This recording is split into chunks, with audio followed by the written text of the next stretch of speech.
हरे कृष्ण। आवाज़ बढ़ा सकते हैं थोड़ा? हरे कृष्ण। सब बड़े प्रेम से जोर से बोलिए हरे कृष्णा हरे कृष्णा कृष्ण कृष्ण हरे हरे हरे राम राम राम हरे हरे। बोलो श्री श्री राधा गोविंद देव भगवान की।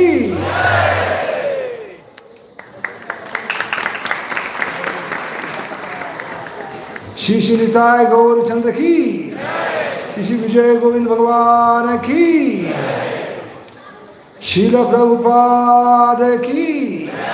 सामवेद गौर भक्तवृंद की। निताय गौर प्रेमानंदे। तो सभी उपस्थित भक्तों का हृदयपूर्वक हार्दिक स्वागत है। अभी जन्माष्टमी बहुत जल्दी नज़दीक आ रही है। उस उपलक्ष्य में आज हम चर्चा करेंगे। पीछे बातचीत मत कीजिए, हरे कृष्णा माताएं, बातचीत मत कीजिए। प्रवचन शुरू हो रहा है, अभी बातचीत मत कीजिए। इनको बातचीत करना है, पूरा आंगन खाली पड़ा है, उधर जाके कर सकते बातचीत। हरे कृष्णा हरि बोल, बातचीत मत कीजिए। तो इस कृष्ण जन्माष्टमी के अवसर पर हम आज चर्चा करेंगे पूतना उद्धार की विशेषता, क्योंकि वो विषय बहुत ही दिल को स्पर्श करने वाला है। क्योंकि इस लीला के द्वारा ही हम भगवान के हृदय को समझ सकते हैं। तो इतनी विस्मयजनक ये लीला क्यों है, इसकी विशेषता क्या है, ये अगले 1 घंटे हम चर्चा करने का प्रयास करेंगे। अहो बकीयं स्तनकालकूटं जिघांसया यदपि असाधवी लेभें गतिधात्री उचितां ततोऽन्यं कं वा दयालु शरणं व्रजेम। तो इस श्लोक में बताया है कि और कोई भगवान से ज़्यादा कृपालु, दयालु, दाता, स्वामी हो ही नहीं सकता। क्यों? क्योंकि जो राक्षसी भगवान को छठे दिन छठी का दूध पिलाने के लिए आई थी, यानी विष पिलाने के लिए आई थी, उस राक्षसी को, उस चुड़ैल को, उस पूतना को भगवान ने क्या स्थान दिया है? माता का स्थान दिया है, दाई का स्थान दिया है। इसलिए इनसे और कोई दयालु, कृपालु हो ही नहीं सकता। तो जब तक ये भगवान की कृपा का हमें पता नहीं चलेगा, तब तक हम सही मायने में भगवान की जन्माष्टमी मना नहीं पाएंगे। इसलिए हमने ये विषय चुना है कि भगवान किस हद तक हमारा उद्धार करने के लिए जा सकते हैं। ये भगवान की कृपा की चरम सीमा की कहानी है। ये लीला क्या है? पूतना उद्धार, भगवान की कृपा की चरम सीमा। भगवान का एक नाम है हे कृष्ण करुणा सिंधु, कृपा सिंधु। सिंधु का मतलब है सागर। सागर कभी अपनी सीमा को छलांगता नहीं, लेकिन इस कृपा के सागर ने, करुणा के सागर ने अपनी सीमा को छलांग दिया आज। तो ये कहानी है पूतना उद्धार की। तो इसको पूतना उद्धार कहा है, पूतना वध नहीं। उद्धार और वध में फर्क क्या होती है? वध होने के बाद फिर से असुर को जन्म लेना पड़ता है। जैसे हिरण्यकशिपु, हिरण्यक्ष का वध हो गया, रावण कुंभकर्ण का वध हो गया, शिशुपाल दंतवक्र का वध हो गया, लेकिन जगाए मदाई का उद्धार हो गया। समझ गए? ऐसे पूतना का भी उद्धार हुआ है। साधारणतः भगवान किसी असुर को मारने के बाद उसको सायुज्य मुक्ति देते। भगवान के शरीर से जो तेज बाहर निकलते उसको ब्रह्म ज्योति कहते हैं। उस ब्रह्म ज्योति में भगवान उस असुर को अंदर लेते हैं, अपने शरीर में नहीं। एक गलत धारणा है कि भगवान के अंदर हम प्रवेश कर सकते हैं, ये मायावाद होगा, भगवान में लीन होना। क्योंकि मुक्ति की सही व्याख्या क्या है? फिर से भगवान की सेवा में लगना। और असुर भगवान को मारना चाहते, वो सेवा नहीं करना चाहते, इसलिए भगवान उनको क्या नहीं देते? भक्ति नहीं देते, उनको मुक्ति देते हैं। जो अपने शरीर से तेज बाहर निकल रहा है ब्रह्म ज्योति, उसमें अंदर लेते हैं। समझ गए? अरे सबसे घिनौनी मुक्ति है। 5 प्रकार की मुक्ति होती है। कौन कौन सी होती है? सारूप्य, सालोक्य, साष्टी, सामीप्य और सायुज्य। बाकी 4 प्रकार की मुक्ति अगर भगवान दे रहे तो हम स्वीकार कर सकते हैं, वो भी भगवान की सेवा के लिए। लेकिन 5वीं प्रकार की मुक्ति कभी भी स्वीकार नहीं करना चाहिए। ये सिर्फ असुरों के लिए और मायावादी लोगों के लिए। असुर भगवान को शस्त्र से मारना चाहते हैं और मायावादी शास्त्र से। समझ गए? भगवान को हाथ नहीं, पैर नहीं, भगवान चल नहीं सकते, बोल नहीं सकते। इस प्रकार भगवान के अंगों को तोड़ने वाले, अपनी कलम से शास्त्र का गलत अर्थ निकालने वाले ये मायावादी, ये भी असुर है, क्योंकि भगवान को खत्म करने का प्रयास कर रहे हैं। और असुर जो होते हैं दानव, वो भी अपने शस्त्र से भगवान को मारने का प्रयास करते हैं। ऐसे 2 व्यक्तियों को भगवान अपने अंदर लेते हैं। कहाँ लेते हैं? अपने शरीर से जो बाहर निकल रहे ब्रह्म ज्योति, उसमें लेते हैं, क्योंकि वहाँ पर सेवा की कोई गुंजाइश नहीं होती। क्योंकि ये लोगों को सेवा नहीं कर रहे हैं, भगवान को खत्म कर रहे हैं। और जीवात्मा के लिए बिना सेवा क्या है? एक प्रकार की सबसे बड़ी सजा है। क्योंकि जीवात्मा एक क्षण भी शांत नहीं बैठ सकता है, नहीं कश्चित क्षणमपि जातुचित। समझ गए? इसलिए सबसे बड़ी ये जीवात्मा के लिए सजा क्या है? बिना सेवा के तड़पते रहना। तो ये सजा के तौर पर उनको भगवान अपने ब्रह्म ज्योति में लेते हैं। तो ये भगवान में हम लीन नहीं हो सकते। समझ गए? मुक्ति का सही मतलब क्या है? फिर से भगवान की सेवा में लगना। मुक्तिर हित्वा अन्यथा स्वरूपेण व्यवस्थित। जैसे आप जंगल में गए, जंगल में आपके पीछे शेरनी पड़ी है, तो मुक्ति क्या होगी? शेरनी से बच जाएंगे तो मुक्ति होगी, है कि नहीं? किसी भी प्रकार एन प्रकार ने आप शेरनी से बचकर जंगल के बाहर आ गए तो हम क्या कहते हैं? मैं मुक्त हो गया। किससे मुक्त हो गया? शेरनी से। ऐसे शेरनी है माया शक्ति, बहिरंगा शक्ति। ये भौतिक जगत संसार है जेल के समान, जंगल के समान। इस शेरनी से बचकर इस जंगल से बाहर आकर फिर से अपने घर में जाकर अपने पिता के कार्य में लगना, इसको मुक्ति का है। मुक्ति हित्वा अन्यथा स्वरूपेण व्यवस्थित। जैसे शेरनी से बचकर आप जंगल से बाहर आ गए तो वहाँ कुटिया बांधकर रहना नहीं शुरू कर दे। अपने घर में आकर अपने रोज के कार्य में आप फिर से लग जाते हैं, तो वास्तविक वो मुक्ति है। फिर से अपने मूल कार्य में लग जाना। और जीवात्मा का मूल कार्य क्या है? स्वरूप क्या है? जीवेर स्वरूप होय कृष्णेरे नित्यदास। इसलिए सही मुक्ति क्या है? जीवात्मा जब फिर से भगवान की सेवा में लगता है तो वास्तव में वो मुक्त है, वो मुक्त पुरुष है। समझ गए? इसलिए ये मुक्ति नहीं दी भगवान ने, भक्ति नहीं दी, डायरेक्ट माता का स्थान दी। किस औरत को? जो छठे दिन भगवान को विष पिलाने के लिए आई थी। तो ये विशेषता है। बाकी सभी असुरों को भगवान ने वध किया है, वध करके उनको सायुज्य मुक्ति दी है, लेकिन पूतना को धात्री का स्थान दिया है, माता का स्थान दिया। अभी धात्री का मतलब क्या है? दाई। जब स्त्री बच्चे को जन्म देती है तो प्रस्तुत वेदना में बहुत उसको दर्द होती है। उस वेदना के कारण वो बच्चे का ख्याल नहीं रख सकती। तो ऐसे समय और एक स्त्री को उसके साथ रखा जाता है जो बच्चे का देखभाल कर सकते हैं। कभी कभी उसको दूध भी पिलाती है, उस बच्चे का मसाज करती है, उसको नहलाती है, उसको खिलाती है, सुलाती है, क्योंकि माता बहुत ही वेदना अवस्था में, भयंकर वेदना में। इसलिए मराठी में उस स्थिति को क्या कहते हैं? बाल अंतपन कहते हैं। क्या कहते हैं? या तो बच्चे की मृत्यु हो गई या माँ की मृत्यु, इसलिए उसको क्या कहते हैं? बाल अंतपन। किसी का भी अंत हो सकता है, या बच्चे का हो सकता है या माँ का हो सकता है। इतनी भयंकर वेदना में होती है वो स्त्री।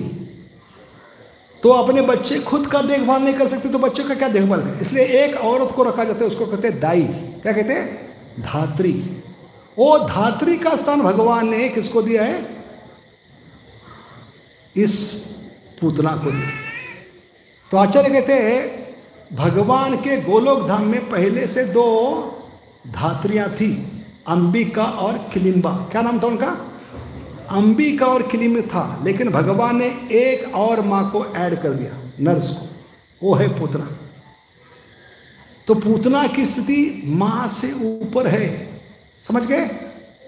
क्योंकि भगवान जब अपनी लीला, अप्रकट लीला कर रहे थे, उनके चरणों में किसी व्याधि का धनुष बाण लग गया। बाण लगने के बाद स्वाभाविक हम क्या करते हैं? अंगूठे को चोट लगती है, अंगूठा दरवाजे को टकराता है, पत्थर को टकराता है, तो मुंह से क्या आते हैं हमारे?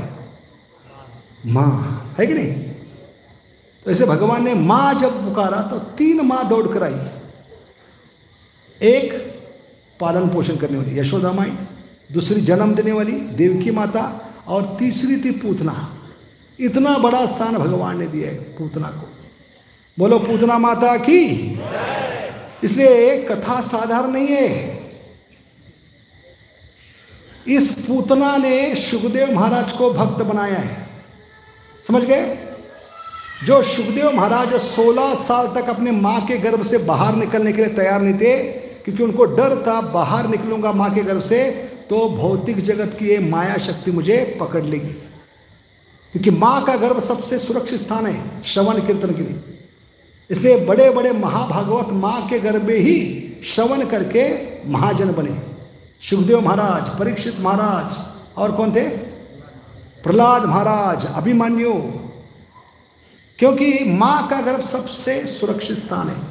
किसके लिए? श्रवण के लिए। हरे कृष्णा कृष्णा कृष्णा हरे हरे, हरे राम तो 16 साल निरंतर श्रवण करके माँ के गर्भ में ही ये ब्रह्मवादी बन गए। कि भगवान को जानने के 3 स्रोत हैं, ब्रह्मेति, परमात्मेति, भगवानिति शब्दति। तो ब्रह्म ज्ञान उनको था कि भौतिक जगत माया से बना है, माया जीवात्मा को पकड़ लेती है। कृष्ण भूलिया जीव भोगवांछा करे, निकटस्थे माया झपट या धरे। फिर से माया झपट लेगी, इसलिए बाहर निकलने के लिए तैयार है। अभी साधारणतः बच्चा 9 महीने 9 दिन के बाद बाहर आता है, लेकिन ये बच्चा 16 साल तक बाहर आने के लिए तैयार है। तो माता पिता कितने परेशान होंगे? तो अंत में पिताजी कौन थे? शुकदेव महाराज के वेद व्यास भगवान कृष्ण के पास जाकर उनको विनती की, आप खुद चल कर आइए और इस बच्चे को बाहर निकलने की विनती कीजिए, आपके कहने पर वो शायद बाहर निकल सकते। तो भगवान आए और उन्होंने वचन दिया कि मैं आपको वचन देता हूँ, आप गर्भ से बाहर निकलने के बाद मेरी माया शक्ति आपको स्पर्श नहीं करेगी। ये वचन सुनने के बाद एक पुत्र बाहर आ गया। कितने साल के थे?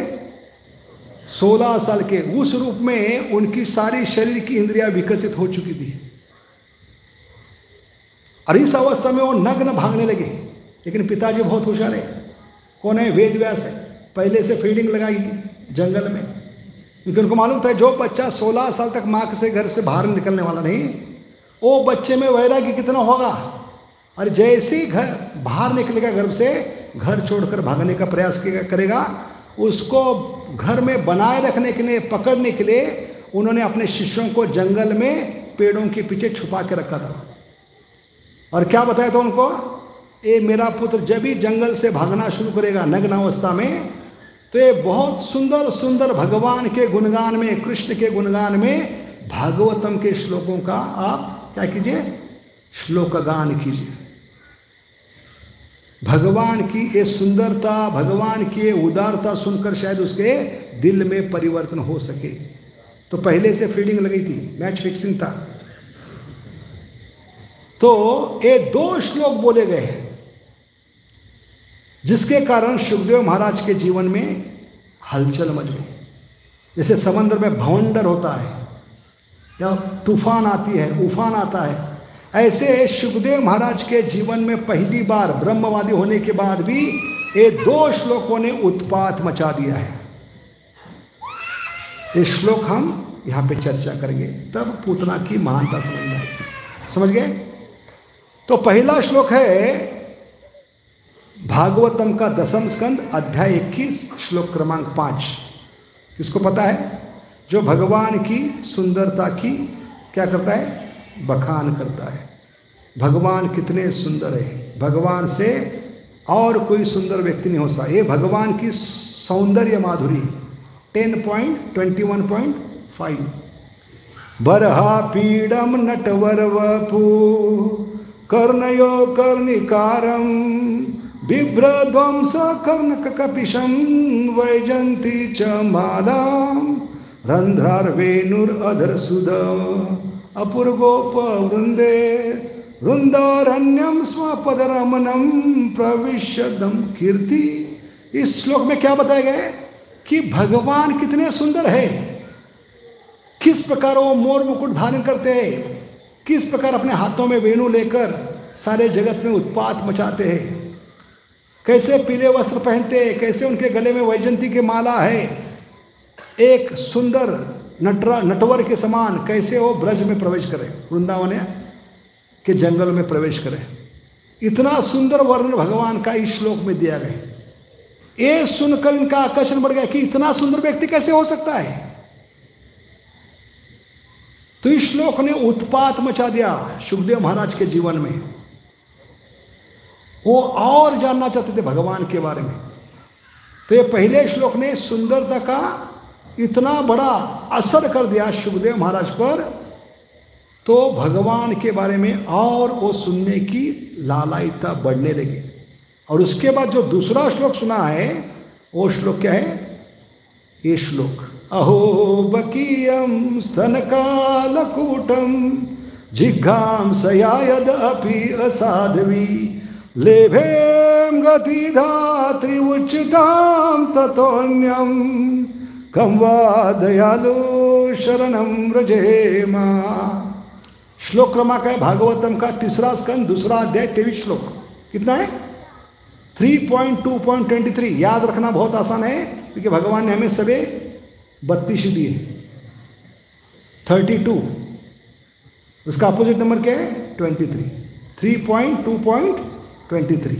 ठीक है, तो याद रखना बहुत आसान है। तो इस श्लोक में क्या बताते हैं? अहो उद्गारवाचक वाक्य है, एक्सक्लेमेटरी मार्क्स।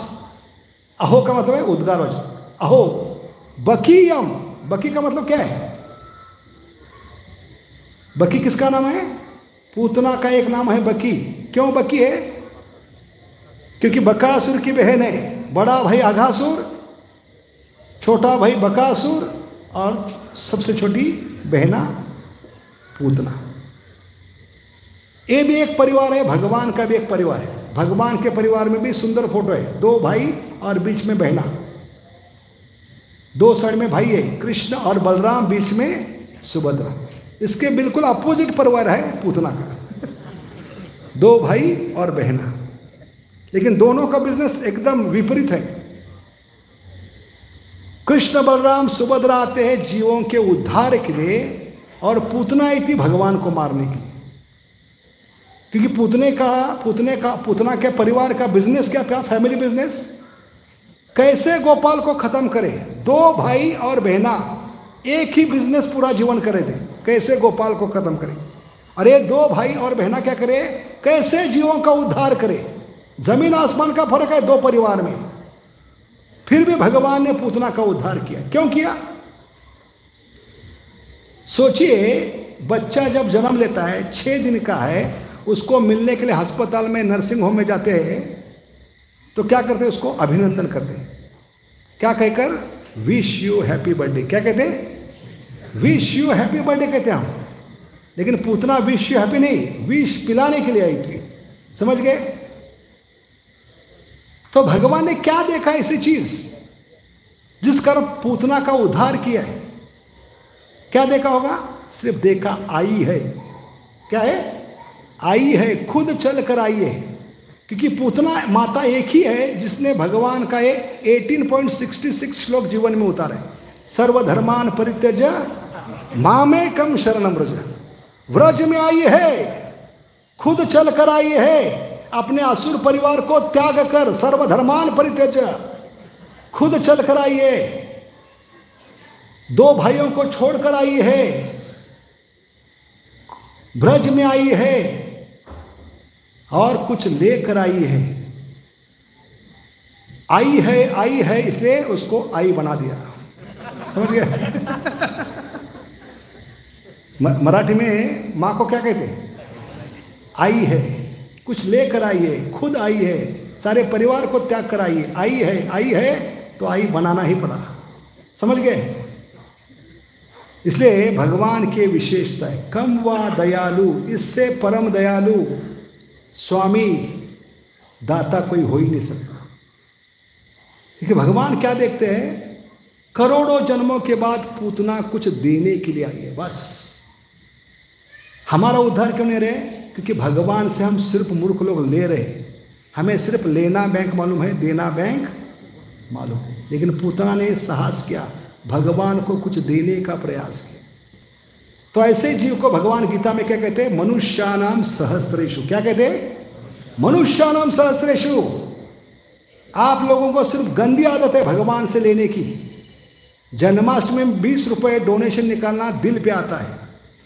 20 रुपये की नोट निकालते बटवे से तो लगता है 20 करोड़ कोई तो मेरा छीन ले रहा है। और वही पत्नी कहते हैं 200 रुपये की साड़ी लानी है, तो कहते हैं 200 की क्यों जी, 2000 की लाइए। तो भगवान के लिए कम से कम, ये बद्ध जीवात्मा का स्वभाव है। क्योंकि भगवान से हमें सिर्फ लेने की आदत है, देने की आदत नहीं। इसलिए जन्माष्टमी क्या है? दिल खोल कर देना चाहिए, इतना देना चाहिए कि चुभन होनी चाहिए कि भगवान को कुछ तो दिया। और इसी कारण कार्तिक में हम दिया अर्पण करते। दिया क्यों अर्पण करते हैं? ताकि हम बोल सके भगवान को कुछ तो दिया। क्या बोल सकते हैं? भगवान को, नहीं तो बोलना पड़ेगा दिया नहीं दिया, और भगवान कंफ्यूज होंगे कि बेटा क्या करे, दिया कि नहीं दिया। तो दिया का मतलब क्या है? मनुष्य जीवन का प्रतीक है दिया। दिया बनता है मिट्टी से, शरीर बनता है मिट्टी से, दोनों में समानता है। तो दिए से काम नहीं चलेगा, दिए में बाती होना चाहिए। तो शरीर है दिए के समान, अभी शरीर में दिए में बाती होनी चाहिए। बात क्या है? बाती क्या है? मन की बात। मोदी जी ने शुरू किया है मन की बात, लेकिन भागवत क्या कहते हैं? मन की बाती होनी चाहिए, मन की बात नहीं, मन की बाती होनी चाहिए। अभी दिया है, बाती है, उससे भी काम नहीं होगा। दिए में घी होना चाहिए, घी से तो दिया जलता है। तो घी क्या बनेगा? शुद्ध भगवान की कथा, भगवान का नाम, हरे कृष्णा कृष्णा कृष्णा हरे हरे, हरे राम तो शरीर बनेगा दिया, मन बनेगी बाती, शुद्ध भगवान की कथा, भगवान का नाम क्या बनेगा? शुद्ध घी। ये तीनों चीज होने के बाद भी एक चीज की कमी है, अग्नि की। अग्नि से दिया जलता है कि नहीं? वो अग्नि है भक्ति की अग्नि, फायर ऑफ डिवोशनल सर्विस। ये 4 चीज कार्तिक महीने में हम अर्पण करें, इसलिए भगवान ज्यादा खुश होते कि बंदा अपना जीवन दे रहा है, अपना मन दे रहा है, हाँ, अपनी भावना चेतना कथा में लगा रहे और भक्ति करने का प्रयास कर रहे। इसलिए भगवान को देने की आदत रखनी चाहिए। भगवान किसके समान है? आचार्य बताते, एक औरत थी, बहुत गुस्से वाली थी, और उसके घर में रोज दोपहर 12-1 बजे खाने के समय एक साधु आता था और अपनी झोली फैलाकर जोर से चिल्लाता था, ओम भिक्षाम देहि। तो गुस्से में उसको डांट कर, फटकार कर, उसका उद्धार करके भगा देते, चल हट, भिखारी करके उसको भगा देते।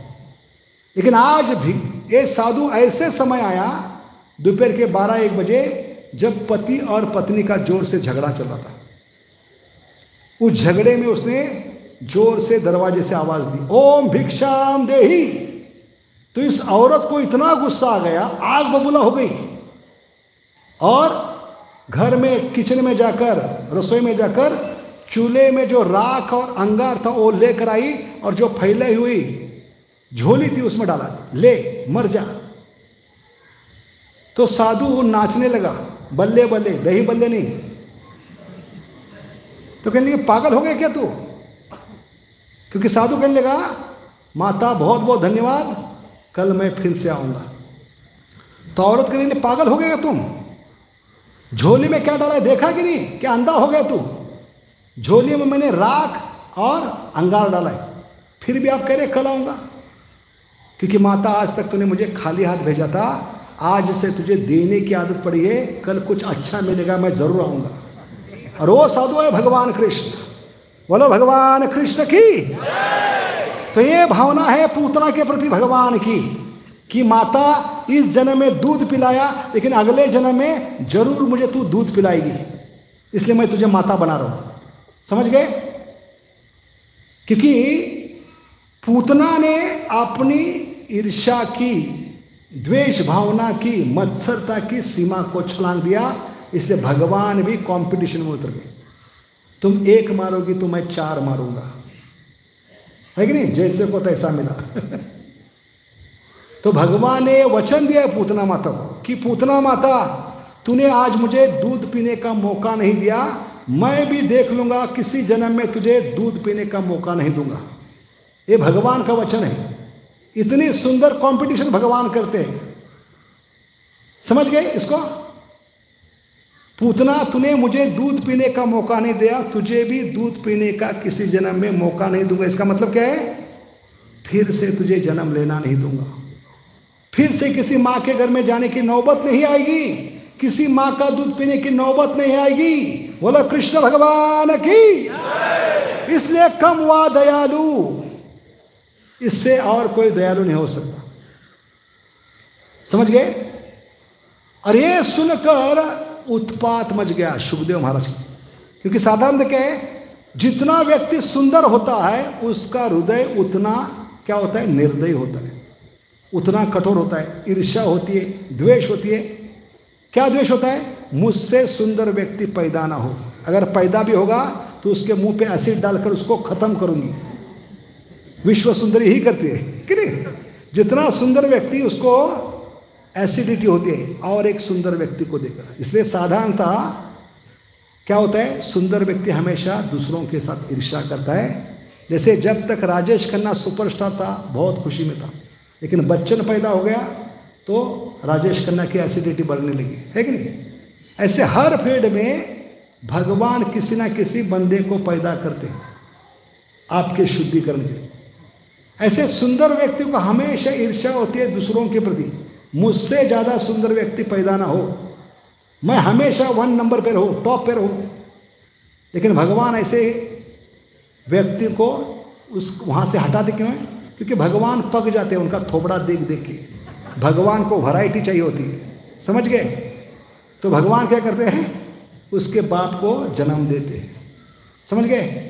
तो ये भौतिक जगत का नियम है, हमेशा के लिए कोई 1 नंबर पे नहीं रहेगा, टॉप पे नहीं रहेगा। टॉप पे हमेशा भगवान रहेंगे और कोई माई का लाल नंबर 1 पे हो ही नहीं सकता, क्योंकि हम भगवान नहीं। तो ये सुंदर व्यक्ति में सबसे बड़ा दुर्गुण होता है, साधारणता देखा जाता है कि हमेशा उसकी ईर्ष्या होती है, द्वेष होती है, दूसरे सुंदर व्यक्ति के प्रेम में मत्सर होता है। लेकिन पहली बार सुखदेव महाराज ने सुना इतने सुंदर व्यक्ति होने के बाद भी इतने दयालु हृदय वाले भगवान कैसे हो सकते हैं? अरे 2 श्लोकों के कारण उन्होंने 18,000 श्लोकों में भगवान का गुणगान किया। इस सिर्फ 2 श्लोकों के कारण। समझ गए? इतना पावरफुल श्लोक है। अहो बकीयम स्तनकालकूटम जिघांसया यद अपि असाधवी लेभेम गति धात्री उच्चिताम ततोन्यम कम वा दयालु शरणम रजेमा। इम्पॉसिबल है भौतिक जगत में। जितना सुंदर व्यक्ति है उतना निर्दय होता है, उतना मत्सरी होता है, उतना द्वेषी होता है। लेकिन यहाँ पर विपरीत देख रहा हूँ, सुंदरता से ज़्यादा उनकी कृपालता है, दयालुता है। ये सुनकर उन्होंने निश्चय किया है ऐसे भगवान के दिल में मुझे उतरना है, उनके कोमल हृदय को जानना है। इसलिए पूरा जीवन सुखदेव महाराज ने इन 2 श्लोकों के लिए दिया है रिसर्च करने के लिए, पूरा जीवन। तब जाकर वो 18,000 श्लोक बोल पाए भागवतम के, ये सिर्फ 2 श्लोकों के कारण। इसलिए सुखदेव महाराज भागवतम के 10वें स्कंद में नहीं, ये श्लोक किस अध्याय में आता है, किस कैंटो में, क्या बताए श्लोक नंबर, थोड़ा 32 से दिखाइए 30-23। तो भागवतम में भगवान की पूतना उद्धार कर रहे। 10.6 में 10वां स्कंद 6ठा अध्याय पूतना उद्धार, लेकिन तीसरे स्कंद में क्यों डाला है बताइए थोड़ा। क्योंकि इस पूतना के कारण मैं शुद्ध भक्त बन गया, महाभक्त बन गया, कथा करना शुरू किया। ये मेरी पथ शिक्षा गुरु है। कौन है? पूतना। और गुरु ने की प्रणति तीसरे स्कंद में गाई गई है। गुरु की प्रणति गाकर एक तरह से आचार्य कहते हैं ये 3.2.23 सुखदेव महाराज की गुरु के प्रति प्रणति है। जैसे हम प्रभुपाद के प्रणति गाते हैं, नमा ओम विष्णुपदाय कृष्ण प्रेष्ठाय भूतले श्रीमते भक्ति वेदांत स्वामी इति नामनि। ऐसे सुखदेव महाराज अपने गुरु को याद करके भगवान की कथा शुरू कर रहे हैं। वो भी तीसरे स्कंद में। वो अपने आप को काबू नहीं रख पाए, 10वां स्कंद बहुत दूर है, लेकिन तीसरे स्कंद में अपने गुरु की एडवर्टाइजमेंट करें और सबको कराए सब्सक्राइब करो इनको इनको लाइक करो। समझ गए? ये एडवर्टाइजमेंट है सुखदेव महाराज के अपने गुरु के प्रति। अहो बकीयम स्तनकालकूटम जिघांसया यद अपि असाधवी लेभेम गतिधात्री उच्चिताम ततोन्यम कम वा दयालु शरणम व्रजेमा। और इस श्लोक की और विशेषता क्या है? इस श्लोक ने राधा रानी को भी बचाया। सोचने की बात है, कई लोग चकरा गए। अभी राधा रानी को कैसे बचाया? राधा रानी जब कलयुग में आती है गदाधर किसके रूप में? गदाधर पंडित के रूप में, है कि नहीं? चैतन्य महाप्रभु 5 रुपए में खड़े होते हैं। हाँ, बामे गदाधर, लेफ्ट साइड में गदाधर जो है वो राधा रानी, समझ गए? और राइट साइड में उनके नित्यानंद प्रभु बलराम जी, समझ गए? जब कलयुग में राधा रानी गदाधर के रूप में आ गई, उस गदाधर के जीवन में इस श्लोक ने राधा रानी को अपराध करने से बचाया। अपराध का मतलब क्या है? राधा रानी की कृपा जो हमारे जीवन में बह रही है उससे वंचित होना, उसको अपराध कहते हैं। अप यानी अगेंस्ट जाना, राधा रानी के कृपा के अगेंस्ट जाना, इस कृपा के करंट को रोकना, उसको अपराध का है। ऐसे राधा रानी के मन में भी अपराध की भावना आ गई। किस रूप में? गदाधर पंडित के रूप में। क्योंकि गदाधर पंडित के पास एक बार मुकुंद आ गए। मुकुंद कौन है? जो भगवान के सहपाठी हैं, लंगोटियार, स्कूल में पढ़ने वाले। गदाधर पंडित, चैतन्य महाप्रभु और मुकुंद एक क्लास में पढ़ने वाले, सब लंगोटियार हैं। तो मुकुंद उनके गांव में आए। किनके गांव में? गदाधर पंडित के। और कहने लगे आपको मालूम नहीं, आपके गांव में इतने ऊंचे दर्जे के वैष्णव आए, चलो उनका दर्शन करने के लिए जाते हैं। आज तक इतने महान वैष्णव का दर्शन मैंने कभी किया नहीं, तो मेरा भाग्य है आपके साथ उस वैष्णव का दर्शन करने का सौभाग्य लाऊं। तो दोनों चले गए। लेकिन जैसे ही उस वैष्णव के घर के सामने आए तो उस वैष्णव की इतनी बड़ी महल देखकर, हवेली देखकर सबसे पहले मन में विचार आ गया। किनके? राधा रानी जो गदाधर पंडित है, वो कहने लगे ये वैष्णव कैसे हो सकते हैं? मन में अपराध की भावना शुरू हो गई। क्योंकि वैष्णव बहुत सिंपल होते हैं। सिंप्लिसिटी इज वैष्णविज्म, सरलता ही वैष्णवता है। इतने हवेली, बड़े हवेली में कैसे रह सकते? और अंदर हवेली में प्रवेश करने के बाद तो कन्फर्म हो गया। क्यों? क्योंकि सबसे बड़े ऊंचे आसन पर, बड़े व्यासासन पर ये व्यक्ति बैठा है जिसको देखने के लिए आए। और क्या कर रहे थे? इतने रंग बिरंगे कपड़े, रेशमी के कपड़े, सबसे महंगे कपड़े पहनकर, गलों में क्या थी? सोने की, हीरों की, मोतियों की माला पहनकर, बाल बड़े बड़े लंबे थे हिप्पी के समान, और उनको सुगंधी तेल लगाया था। वो पूरे महल में महक रहा था। और उसके ऊपर क्या है? 2 लोग उनके साइड में उनको चामर कर रहे, फैन कर रहे। और सबसे बड़ा धक्का कभी लगा कि जो व्यक्ति बैठा है उसके सामने एक नौकर खड़ा है। वो क्या कर रहा है? हाथ में पिकदानी लेकर बैठा है। पिकदानी का मतलब क्या है? थूकने के लिए बड़े लोग पिकदानी इस्तेमाल करते, उनको उठने की क्या नहीं होती, इच्छा नहीं होती, इतने आलसी होते, बैठे बैठे थूकने की आदत होते, तो यहाँ वहाँ थूके, इसलिए क्या करते, पिकदानी रखते। और वो रखी नहीं थी, एक नौकर खड़ा है, साहब जी कभी थूकेंगे और उसको पकड़ू। ये सब तमाशा देखकर क्या थूक रहे थे, थूक नहीं, पान खाकर। और वैष्णव तो पान नहीं खाते, तांबुल नहीं खाते, ना पान खाते ना पान परा खाते, है कि नहीं। ये सब धक्कादायक था। अरे सब बाहरी रूप से देखकर उनके मन में निश्चित हो गया ये वैष्णव हो ही नहीं सकते। इसलिए वैष्णव को बाहरी रूप से नहीं देखना है। वैष्णवेरे क्रिया मुद्रा विज्ञा न जाए थे। और ये गलती राधारानी कर बैठी, किसके रूप में, गदाधर पंडित के रूप में। अरे उनके मन में चल रहा है। तो जिनके साथ आए थे मुकुंदा, वो समझ गए, इतने ऊंचे दर्जे के भक्त है, भगवान के सहपाठी पार्षद है, सहचर है। मुकुंदा समझ गए कि गदाधर पंडित के मन में अपराध की भावना आ रही है, ये सामने बैठे इतने महान वैष्णव इनको पहचान नहीं पा रही। तो उनकी महानता बताने के लिए ये श्लोक फिर से किसने गाया है, मुकुंदा ने। अहो बकीयम स्तनकालकूटम जिज्ञांसया यद अपि असाधवी लेभेम गति धात्री उच्चिताम ततोन्यम कम वा दयालु शरणम व्रजेवा। अभी जब से प्रवचन शुरू हुआ है, लोग कह रहे प्रभु जी की कैसेट अटक गई, शायद ये श्लोक के आगे नहीं बढ़ रहे, घिसी पिटी कैसेट चला रहे। 10 बार बोला होगा उन्हें श्लोक, कितने, कम से कम 10 बार सबने मिलकर। लेकिन किसी के शरीर पर रोंगटे खड़े हो गए, किसी में अष्टविकार प्रकट हो गए। लेकिन ये व्यक्ति ने पहली बार सुना जो ऊपर बैठा है वैसे, उसके सारे केश रंध्र खड़े हो गए, रोंगटे खड़े हो गए, केस खड़े हो गए, और उसमें अष्टविकार प्रकट होने लगे। अष्टविकार में वो व्यक्ति कपड़े फाड़ रहा है, माला तोड़ रहा है, केस उखाड़ रहा है, और जोर जोर से चिल्ला रहा है, जमीन पे लोटपोट हो रहा है। 10 नौकर उसको संभाल नहीं पाए। कौन सा श्लोक सुनकर, जो हमने 10 बार सुना, कुछ फर्क नहीं पड़ा। उल्टे घड़े पर पानी, समझ गए।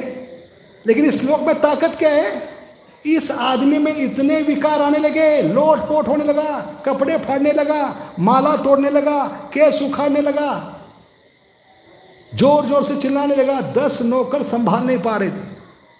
तो क्या ताकत होगी इस श्लोक में। और इनकी अवस्था देखकर गदाधर पंडित समझ गए मैंने बड़ी मूर्खता की है, इनको समझने में बड़ी गलती की है, इनको बाहरी रूप से देखा मैंने। तब जाकर उन्होंने माफी मांगी। सिर्फ माफी नहीं मांगी, पूरे जीवन के लिए उनको गुरु के रूप में स्वीकार किया, क्योंकि इनका नाम है पुंडरीक विद्यानिधि, जो पिछले अवतार में कृष्णला में राधारानी के पिता थे। पिताजी को समझने में गलती की, लेकिन इस श्लोक ने पिता की याद दिलाई राधारानी, समझ गए। तब जाकर राधा ने सिर्फ सॉरी नहीं बोला, क्योंकि अंग्रेज एक शब्द छोड़कर गए। कितनी भी बड़ी मूर्खता करे, कितना बड़ा अपराध करे, सॉरी बोलकर हम वहां से निकल जाते। लेकिन सॉरी से काम नहीं चलेगा। सॉरी के ऊपर क्या है, अनुग्रह। जाने अनजाने में जिसके प्रति आपने अपराध किया है उसकी सेवा करनी चाहिए। राधारानी सिखला रही है अपराध से बचने का तरीका। सिर्फ समाज से काम नहीं चलेगा, अनुग्रह लेना पड़ेगा। अनुग्रह का मतलब है जाने अनजाने में उस व्यक्ति की सेवा करनी होगी। वो सेवा से आपका अपराध का बीज नष्ट हो सकता है, सिर्फ माफी मांगने से नहीं।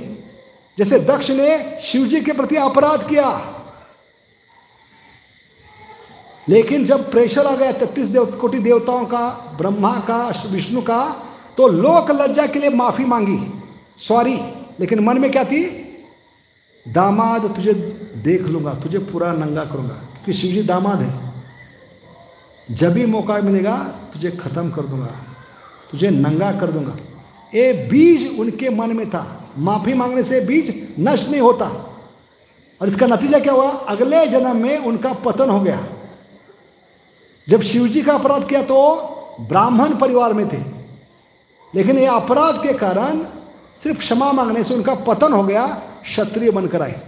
और इस प्रजापति के रूप में उन्होंने नारद का भी अपराध किया, समझ गए?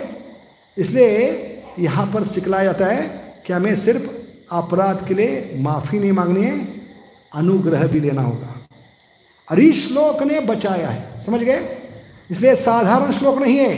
अहो बकीयम स्तनकालकूटम जिघांसया यद अपि असाधवी लेभेम गति धात्री उच्चताम ततोन्यम कम वा दयालु शरणम व्रजेमा। सबको कंठस्थ हो गया? क्योंकि आज भागवत गीता क्लास नहीं, श्लोक गान क्लास है आज।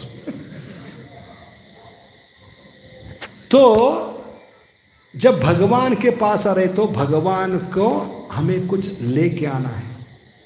इसलिए भगवान गीता में कहते हैं 9.26 क्या श्लोक है, किसको पता है? 9.26 पत्रम पुष्पम फलम तोयम यो मे भक्त्या प्रयशति तदहम अप्रुतम अश्नामि प्रेतात्मना। तो इसमें क्या कहा है? भगवान ने 4 चीजें मांगी है। कौन कौन सी 4 चीज? एक पत्ता। अभी कौन सा देवता है जो पत्ता से संतुष्ट होते? बाकी देवताओं को पत्ता चढ़ाएंगे तो आपका पत्ता कट कर देंगे वो लोग, नहीं? लेकिन भगवान इतने कृपालु है, कम वा दयालु, एक पत्ते से संतुष्ट है। भगवान का नाम है आप्त काम। क्या नाम है? कम से कम चीज से संतुष्ट होने वाले। तो भगवान इस हद तक जाते, अगर पत्र नहीं दे सकते तो कम से कम पुत्र को दे दो। क्या मांगते हैं? पत्र नहीं दे सकते तो कम से कम पुत्र को दे दो, कोई प्रॉब्लम नहीं। फल संतरा नहीं दे सकते तो कम से कम एक महामंत्र दे दो, हरे कृष्णा कृष्णा कृष्णा हरे हरे, हरे राम राम राम हरे हरे। और टोयम का मतलब है पानी या दूध। टोयम नहीं दे सकते, कम से कम टॉय दे दो खेलने के लिए। तो भगवान इतने कृपालु हैं क्योंकि पहली बार भगवान खुद होकर मांग रहे हैं। अरे भगवान को जरूरत है मांगने की? क्या भगवान भीख मांगे हैं? क्या उनको खाने को नहीं मिलता? क्यों मांग रहे हैं? और वो भी पत्ता। लेकिन हम कलयुग के नमूने इतने उदार हो गए भगवान पे। कैसे दिल आ गए भगवान पे? भगवान पत्ता मांग रहे हैं, हम राइस दाल भोग लगा रहे हैं। इतने उदार हो गए हम, कैसे दिल आ गए भगवान पर? बताइए थोड़ा। क्या पागल हुए हम? क्योंकि बद्ध जीवात्मा स्वभाव क्या बताया? कम से कम भगवान के लिए। अभी राइस दाल चावल राजमा चपाती सब्जी क्यों भोग लगा रहे? भगवान ने कहा पत्ता चढ़ाओ, फूल चढ़ाओ, फल चढ़ाओ, पानी चढ़ाओ। लेकिन इतना दिल कैसे आ गया हम कलयुग के नमूनों का भगवान पर? क्या कारण है इसका? क्योंकि हमारा पापी पेट का सवाल है। अगर हमें भूख नहीं लगती तो उनको पत्ते पे ही लपेट लेते हैं कि नहीं? हमें भूख लगती है तो भोग लगाना पड़ता है, समझ गए? इतने गए गुजरे नालायक लोग हम हैं कलयुग के। कभी मुंह से आया है कृष्ण बड़ा दयामय? कभी आता है कृष्ण बड़ा दयामय? बताइए थोड़ा। कभी आता है? प्रसाद के समय गलती से कभी मुंह से नहीं आता कृष्ण बड़ा दयामय।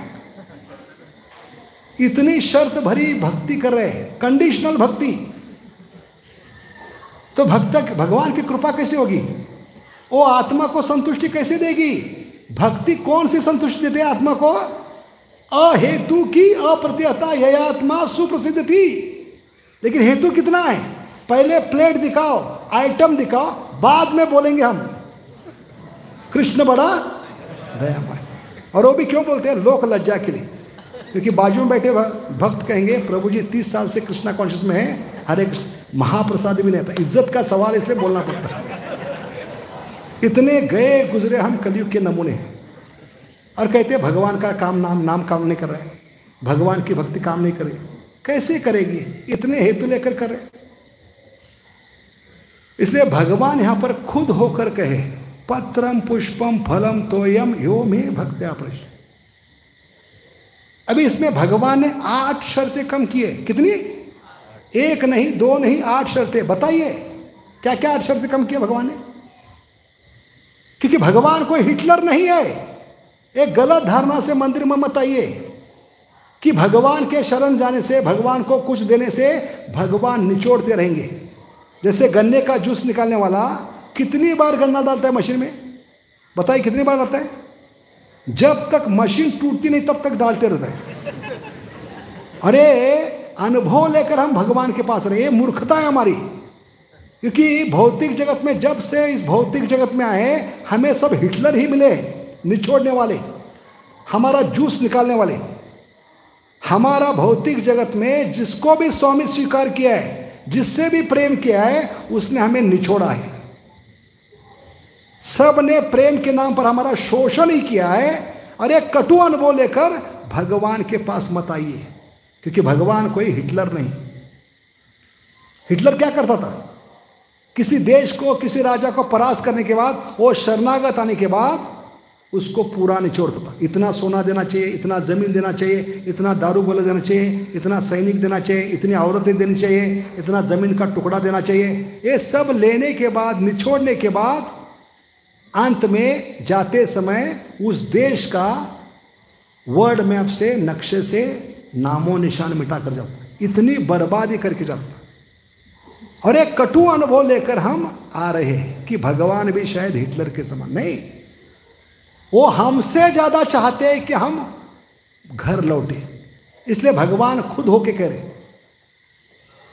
भगवान को जरूरत नहीं थी मुझे अर्पण करो, क्योंकि सब कुछ तो उनसे आता है। हम सर्वस्व प्रभो, हम भिखारी लोग क्या दे सकते हैं भगवान को? हमारी औकात है खिलाने की भगवान को? कई अहंकारी लोग कहते हैं हमने भगवान को जमीन दी। क्या तेरे मां के गर्भ से जमीन लेकर आया था? हमने डोनेशन दिया। क्या डोनेशन दिया? क्या मां के गर्भ से चेकबुक, पासबुक लेकर आया था? कहां से पैसा आ गया? हमारे पूर्वज ने कमाया। पूर्वज कहां से? मेरे बाप ने कमाया। बाप कहां से आ गया? मैंने बुद्धि से कमाया। बुद्धि कहां से आ गई? ये सोचने की बात है। तो अहंकार मत रखिए कि मैं भगवान को दे रहा हूं। भगवान आपको दे रहे। ये जो हवा पी रहे ऑक्सीजन, उसका बिल भेजेंगे तो आप रास्ते पे आओगे। और कोरोना में सब रास्ते पे आ गए थे, है कि नहीं? भगवान ने पहली बार बिल भेजा तो पूरा भौतिक जगत हिल गया। थोड़ा ऑक्सीजन का बिल भेजिए। कोरोना, कोरोना का मतलब है बिल भरो ना, जप करो ना, भक्ति करो ना। समझ गए? इतने भगवान से ले रहे, कभी देने की सोचा नहीं है। सिर्फ लेने की गंदी आदत है हमें सिर्फ लेना बैंक मालूम है, देना बैंक मालूम। तो भगवान खुद होके क्यों कह रहे? अगर टाटा बिरला को उसके बर्थडे के दिन जाकर पूछोगे, उसको मस्का लगाने के लिए, टेंडर प्राप्त करने के लिए, बिजनेस प्राप्त करने के लिए, कॉन्ट्रैक्ट प्राप्त करने के लिए, उसको मस्का लगाने के लिए आप जाकर कहोगे टाटा जी, बिरला जी, अंबानी जी, आपको क्या अच्छा लगता है? तो टाटा, बिरला, अंबानी क्या कहेंगे? उसका जवाब नहीं देंगे, उल्टा प्रश्न करेंगे, फटीचर तेरी औकात क्या है? क्या कहेंगे? फटीचर तेरी औकात क्या, क्या खिला सकता है मुझे? और भगवान तो अनंत कोटि ब्रह्मांड नायक है, उनको क्या खिला सकते? जिनके जगन्नाथपुरी में हाथ सूखते नहीं, मतलब क्या है? 56 भोग हर क्षण खाते होते, उस व्यक्ति को आप फटीचर क्या खिलाओगे? आपकी औकात क्या है? इसलिए अहंकार मत कीजिए कि भगवान को हम खिला रहे। भगवान कृपावश हमारे शुद्धिकरण के लिए मांग रहे, हमारे भलाई के लिए मांग रहे। जैसे गंगा में जाकर गंगा का पानी लेकर गंगा को अर्पण करते, तो गंगा में कहते हे कलयुग के नमूने, तू पहले नमूने हो, मेरी प्यास बुझा रहे। नहीं, पानी गंगा का है, गंगा को अर्पण कर रहे हमारे भलाई के लिए। या मूर्ख व्यक्ति दोपहर के समय 12-1 बजे कड़ी धूप में दिया लेकर भगवान सूरज को दिखा रहे, तो सूर्य देवता कहते हैं कलयुग के नमूने, तो पहले नमूने हो, मुझे अंधकार से बाहर निकाल रहे हो, बहुत बहुत धन्यवाद। नहीं ऐसे भगवान को अर्पण कर रहे हैं हमारे भलाई के लिए, हमारे शुद्धिकरण के लिए। ये अहंकार में मतलब कि भगवान को कुछ दे रहे हो। हम सब भीख मंगे, भिखारी है। और भिखारी को इंग्लिश में क्या कहते हैं? बेगर। और बेगर शब्द कहां से आ गया? जब पिता का घर छोड़ते हैं तो हम बेघर होते हैं, बेघर से शब्द आता है बेगर, तो हम सब भिखारी हैं। हमारी औकात नहीं भगवान को खिलाने के लिए, इसलिए एक गलत धारणा से भगवान के पास मत आई कि भगवान हमारा शोषण करेंगे। नहीं, वो परम पिता है, वो हिटलर नहीं है। आपका शोषण नहीं करेंगे, आपको प्रेम देंगे, क्योंकि ये प्रेम का आदान प्रदान है, लेन देन। अभी प्रेम क्यों नहीं हो रहा है? सिर्फ लेना चाहते हम। प्रेम का सूत्र क्या है? क्या बताए रूप गोस्वामी ने? ददाति प्रतिगुणाति, लेन देन होना चाहिए। भगवान को जब भी मंदिर में आएंगे कम से कम एक पत्ता, फूल, पानी कुछ तो लेकर आना है, खाली नहीं हाथ में न जाए, क्योंकि भगवान आपको खाली हाथ नहीं भेजेंगे। तो उस पिता के लिए कुछ तो कुछ लेकर आना है, समझ गए? इसलिए भगवान करे पत्रम पुष्पम फलम तोयम। इसमें विशेषता क्या है? भगवान ने 8 शर्तें कम कर दी। तो क्यों बता रहे? पूतना के लिए 3 विशेष शर्तें ऐड की है, इसलिए पूतना उद्धार विशेष है। बद्ध जीवात्मा के लिए 8 शर्तें, लेकिन पूतना के लिए 11 शर्तें माफ किया भगवान ने, 3 एक्स्ट्रा। ये बताकर प्रवचन यहाँ पे हम रोकेंगे, ठीक है? सब तैयार है? 8 शर्तें क्या है? भगवान ने जो पूतना के प्रति 3 एक्स्ट्रा कम किए। पहली शर्त है इस 9.26 में पत्रम पुष्पम फलम में भगवान क्या करे कि कोई भी भौतिक बाधा नहीं है। ये 4 चीज अर्पण करने के लिए ना तो आपको एजुकेशन की शैक्षणिक पात्रता चाहिए, ना अनुभव चाहिए। भौतिक जगत में क्या है? कोई भी जॉब, कोई भी सेवा करनी है, कोई भी नौकरी करनी है तो पहला प्रश्न करते कितने पढ़े हो, कितने साल का अनुभव है। लेकिन भक्ति में ये 4 चीजें अर्पण करने के लिए ना तो क्वालिफिकेशन चाहिए, ना अनुभव की जरूरत चाहिए। पात्र अपात्र न देखी, समझ गए? क्योंकि भगवान भेदभाव नहीं करते,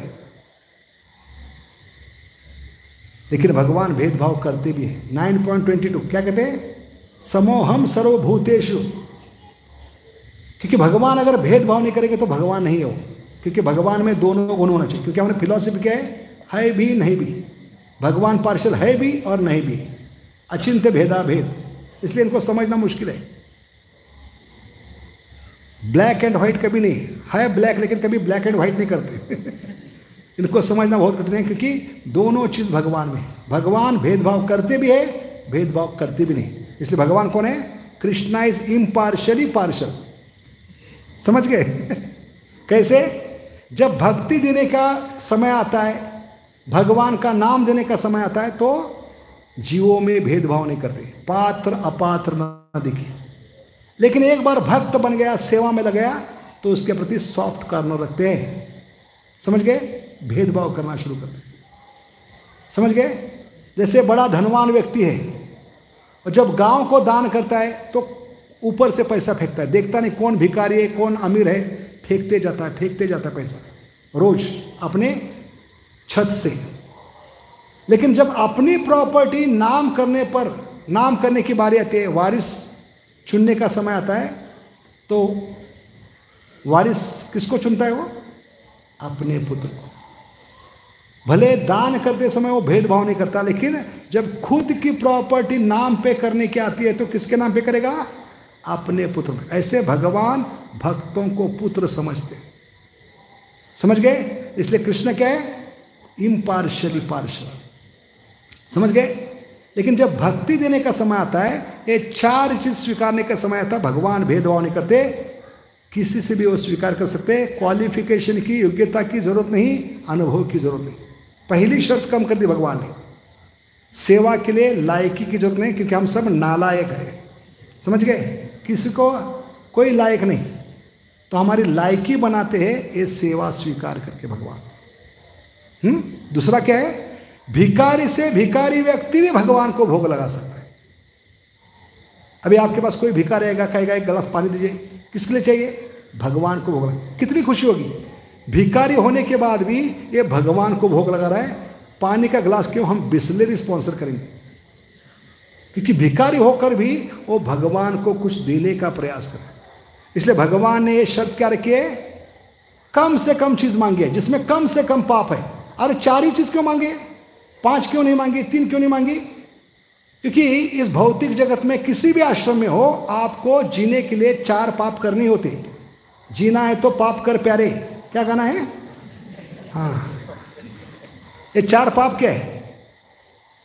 नाक से श्वास लेते, जीने के लिए, श्वास लेने के लिए कई जीवाणु को फिल्टर में मारना पड़ता है कि नहीं? अंदर फिल्टर अटक जाते हैं, बेचारे मर जाते हैं। किसको जिंदा रखने के लिए? आपको। तो पहला पाप हो गया।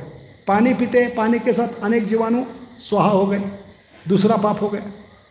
तीसरा पाप, बीमार ना पड़े ये सोचकर हम घर में साफ सफाई करते, और इस स्वच्छ भारत अभियान में कई जीवाणु मर जाते हैं, चींटियाँ, मक्खियाँ, आप बीमार ना पड़े उनको मरना पड़ता है। और तीसरा, चूल्हा जलाते पेट भरने के लिए।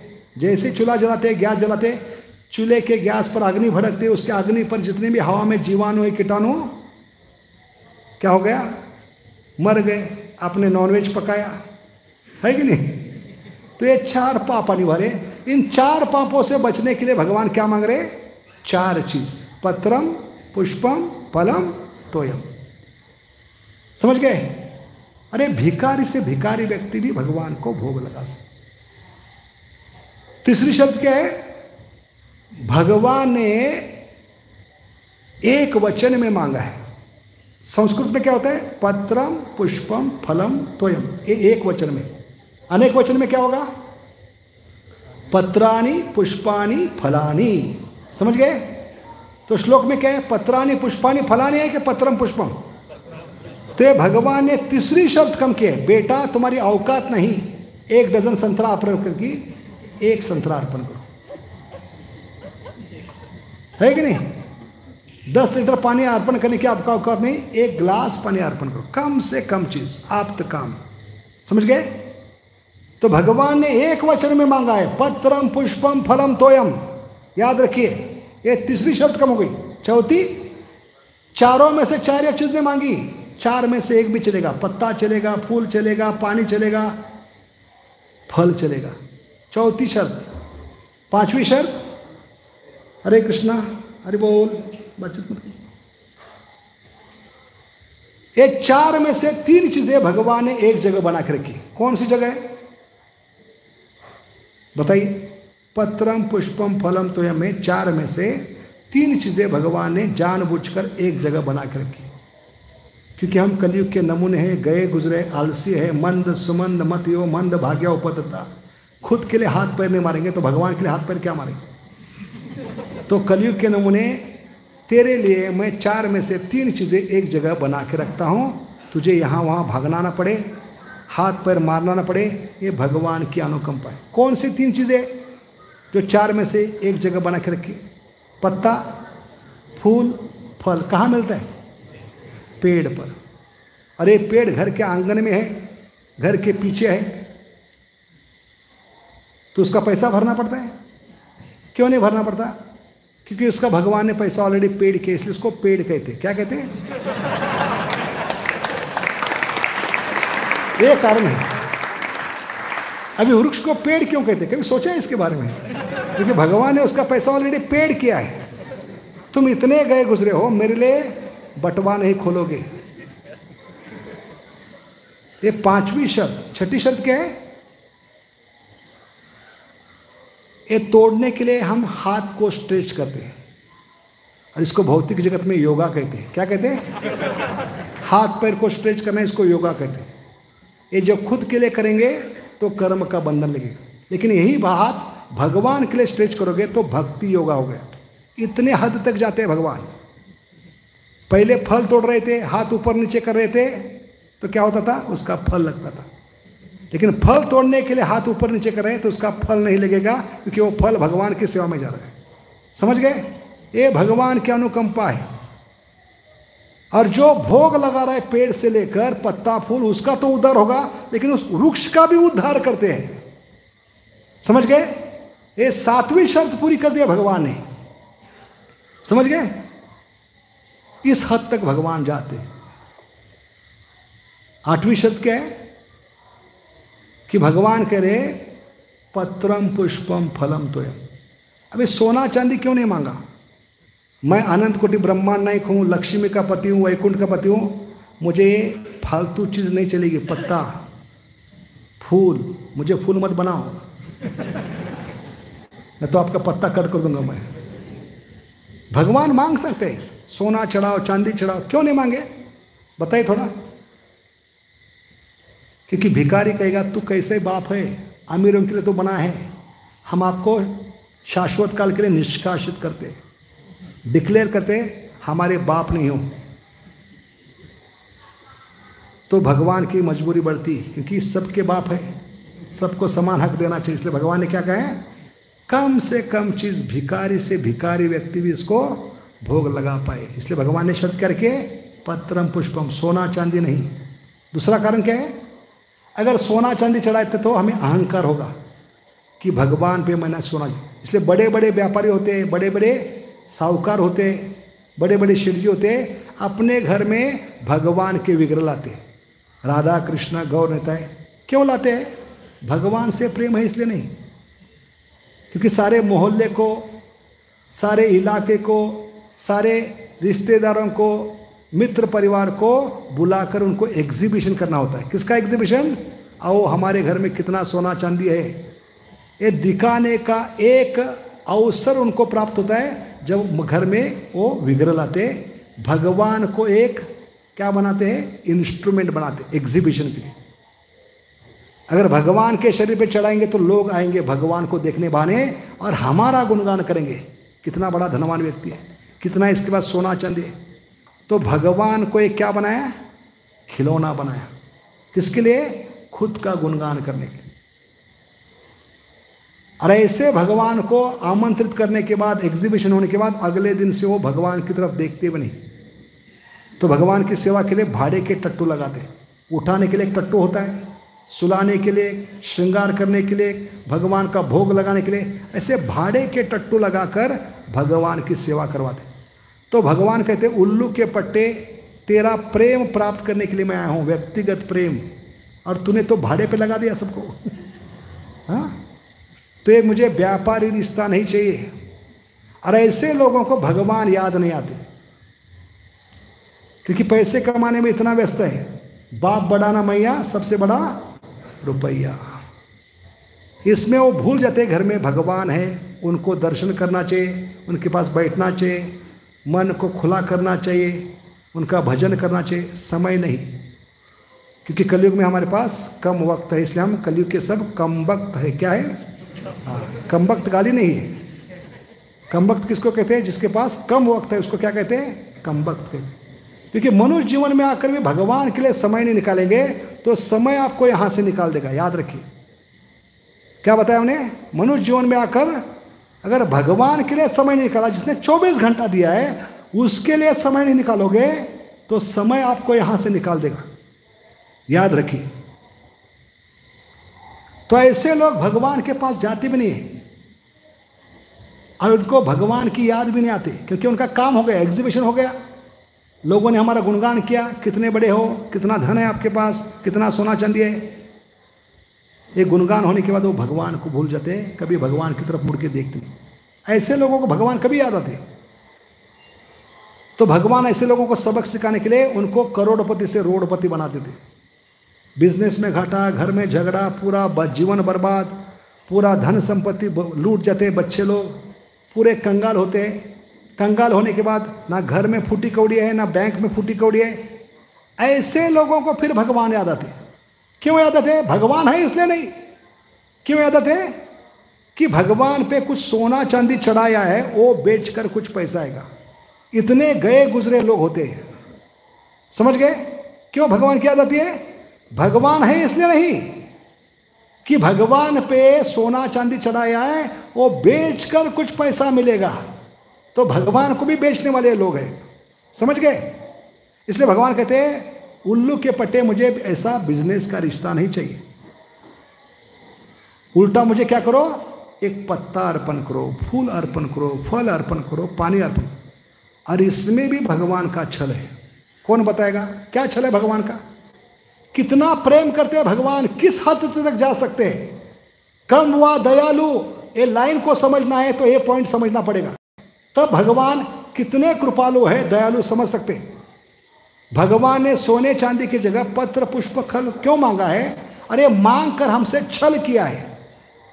और भगवान जब छल करते हैं तो हमारे उद्धार के लिए, हमारे भलाई के लिए। क्या बताए प्रभुपाद ने? भागवतम के पहले स्कंद में जब धृतराष्ट्र संजय को बिना बताए गृह त्याग करते हैं तो उसमें तात्पर्य में, वो श्लोक में संजय क्या करे? मैं बर्बाद हो गया, मैं लूट गया, मेरे साथ सबसे बड़ा छल हुआ है। जिस अंधे व्यक्ति ने जीवन में एक भी निर्णय मुझे बिना पता बताए लिया है, वो व्यक्ति इतना बड़ा निर्णय मुझे बिना बताए कैसे ले सकता है? ये मेरे साथ छल हुआ है। उस तात्पर्य में प्रभुपाद लिखते हैं, Krishna and Krishna's great devotee cheat for a great cause. भगवान और भगवान के भक्त हमारे भलाई के लिए छल करते हैं। ऐसे इस श्लोक में भगवान ने पत्र पुष्प फल मांगकर हमारे साथ छल किया है। कौन बताएगा क्या छल है इसमें? ये समझ गए तो आपको भक्ति समझ गई, भगवान का दिल समझ गया, आपको भगवान की उदारता समझ गई। ये अहोबकियम श्लोक आपको समझ में आया। क्या है उसमें छल?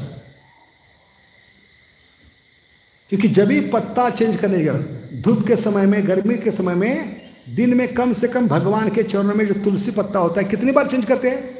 जब भी सूखता है तो नया फ्रेश पत्ता लगाने के लिए जाते हैं। और जब भी पत्ता लगाने के लिए जाते हैं तो भगवान आपका पाप का, कर्मों का पत्ता कट कर देते अपनी कृपा कटाक्ष। तो ये भगवान का सबसे बड़ा छल है जो हमारे समझ में नहीं आता, जो हमारे भलाई के लिए।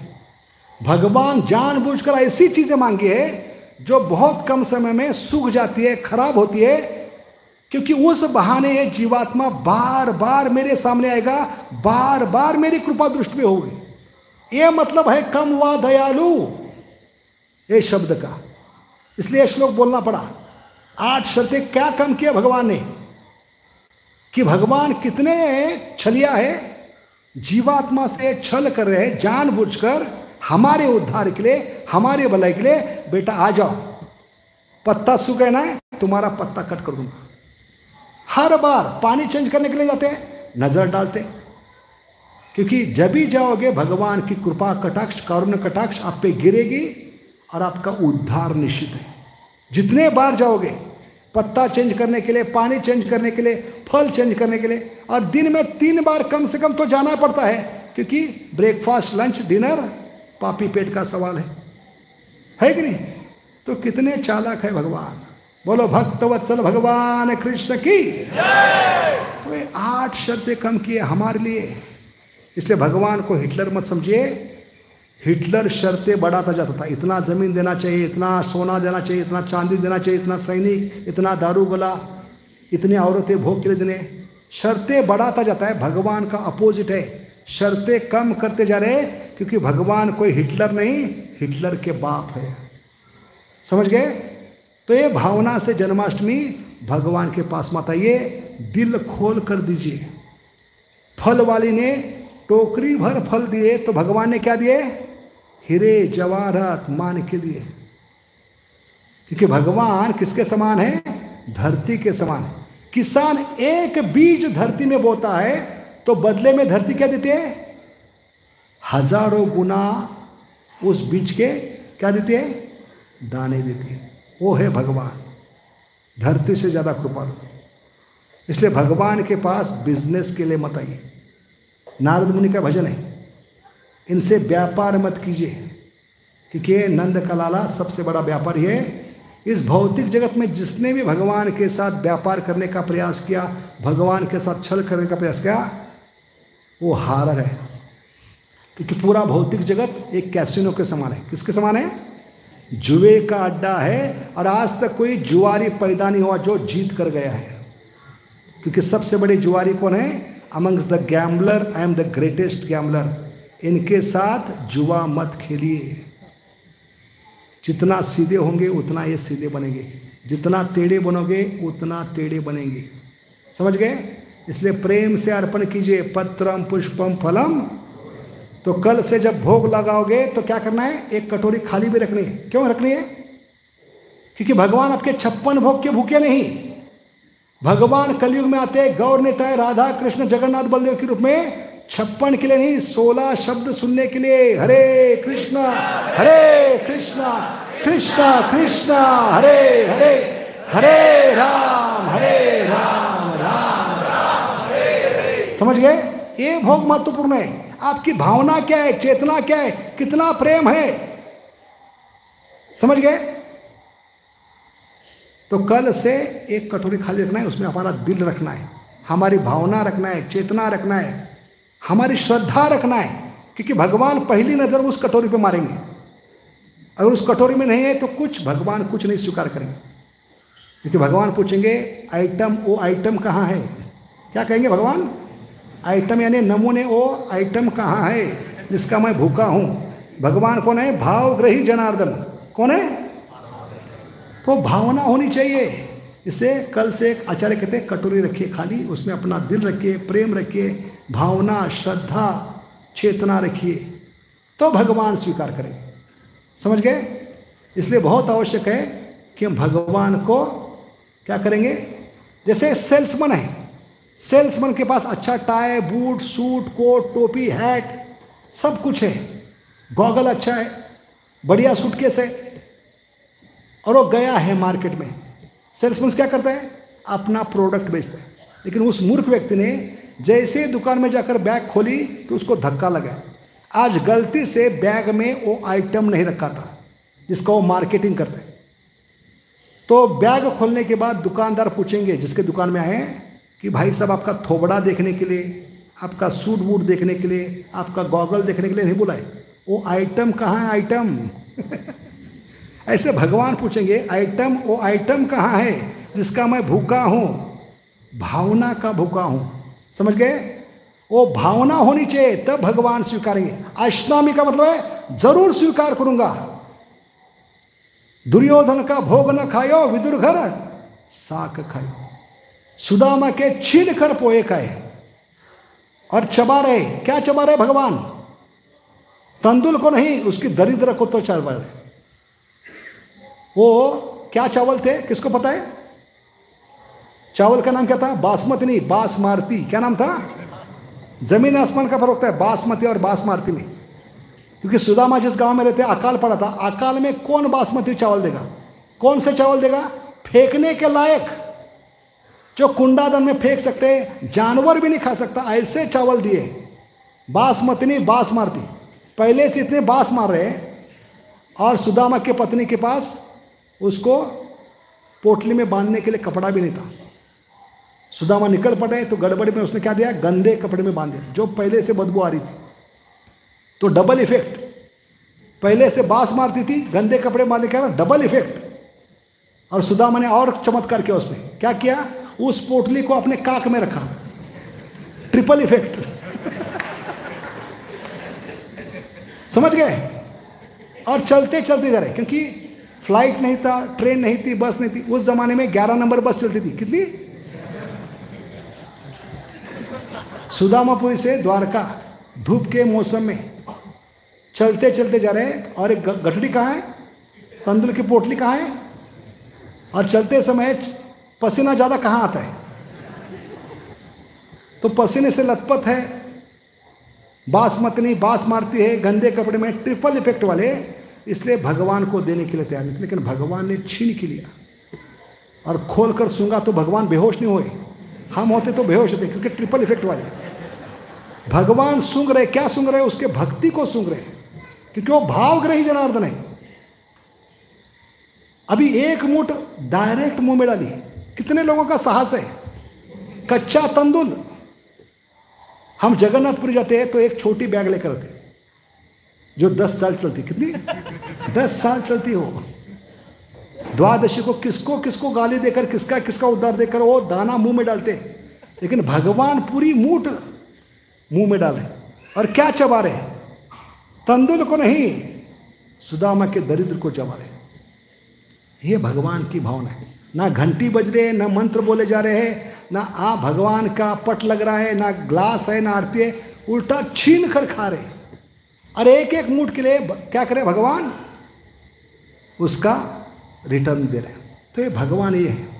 तो अंत में बताएंगे कि 8 शर्तें तो भगवान ने हमारे लिए की, लेकिन पूतना की विशेषता क्या है?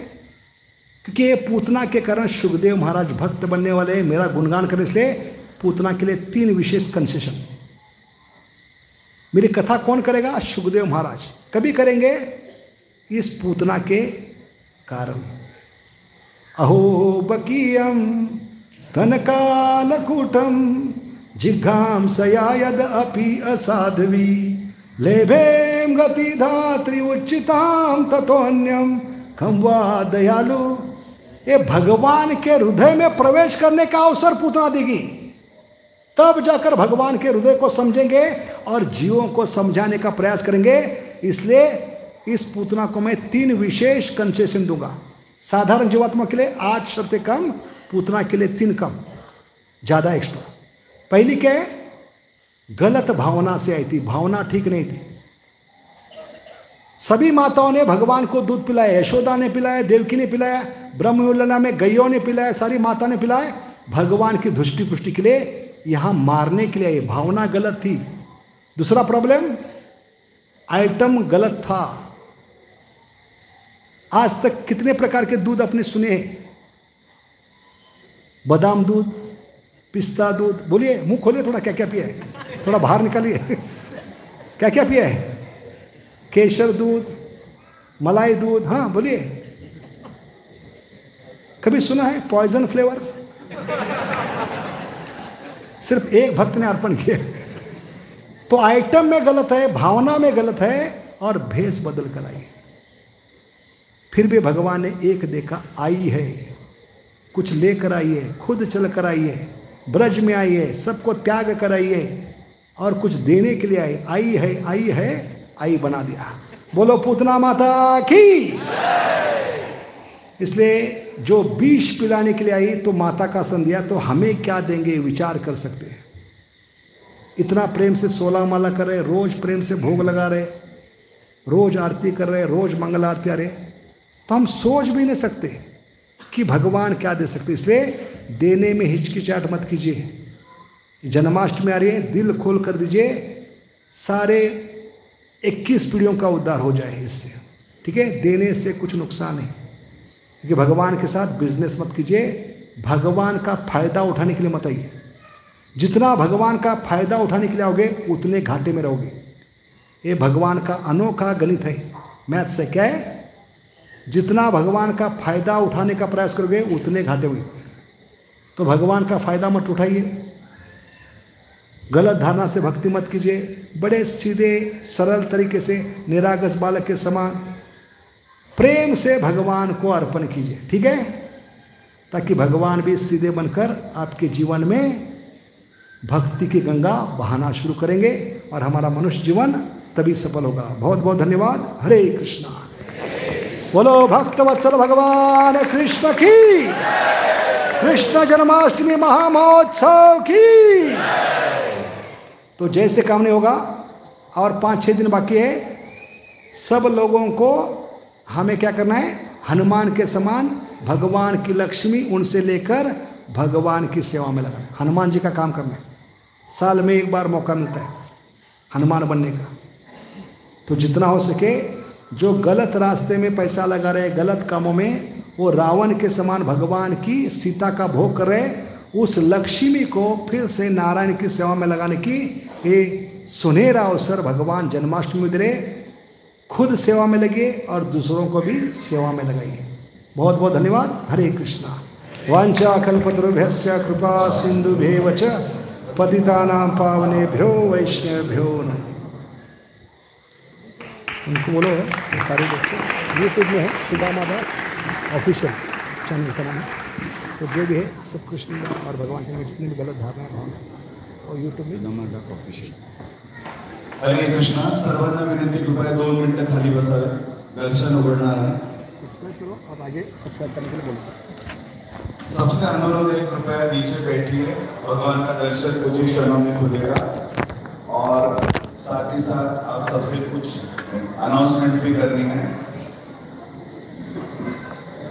त्यापूर्वी आपण प्रभूजींना धन्यवाद देऊया। श्रीमान सुदामा प्रभू आज या ठिकाणी आलेत आणि आपल्याला एवढ्या सुंदर प्रवचनाच्या माध्यमातून अनेक भक्तिमय सिद्धांत त्यांनी क्लिअर केले। प्रभूजींचं प्रवचन हेच त्यांची ओळख आहे का? कोण कोण झोपले या लेक्चरमध्ये? झोपूच शकत नाही प्रभूजींच्या लेक्चरमध्ये, कारण की स्पष्ट आणि अत्यंत मोठ्या आवाजामध्ये की जे आपल्या हृदयापर्यंत भगवंतांचा, प्रभुपादांचा जो दिव्य संदेश आहे तो आपल्या सर्वांपर्यंत पोहोचवण्यात प्रभूजी इतके सक्रिय आहेत. 1995 सालापासून प्रभूजी जेव्हा पिंपरी चिंचवड शहरामध्ये नोकरीच्या माध्यमातून या ठिकाणी आले, जवळच आकुर्डी रेल्वे स्टेशन जवळ सत्यम शिवम सुंदरम नावाची बिल्डिंग आहे, ज्या ठिकाणी सुदामा प्रभू, राधेश्याम प्रभू, गौरांग प्रभू या ठिकाणी राहत असत. त्यानंतर प्रभूजींनी आपल्या या ECMC प्रचार एरियामध्ये कृष्ण भक्तीचा प्रचार करण्यामध्ये सुदामा प्रभूजींचा खूप मोठा वाटा आहे.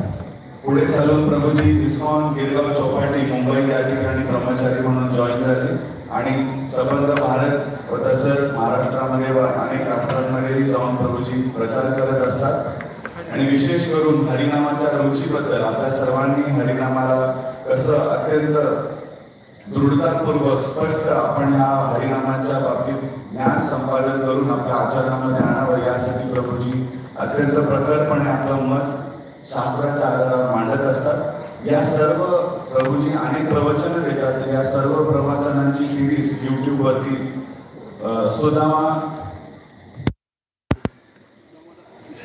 सुदामादास ऑफिशियल नावाने यूट्यूबला आपण सर्वांना विनंती आहे. यूट्यूबवरती प्रभूजींचे अनेक प्रवचनं आहेत, अनेक संदेश त्यांनी दिलेले आहेत. तर सुदामादास ऑफिशियल या नावाने यूट्यूबचं आपण सगळ्यांनी सबस्क्राईब करा व तसंच आपल्या आप्त इष्ट मित्रांना पण सबस्क्राईब करण्यासाठी आपण प्रेरित करावं.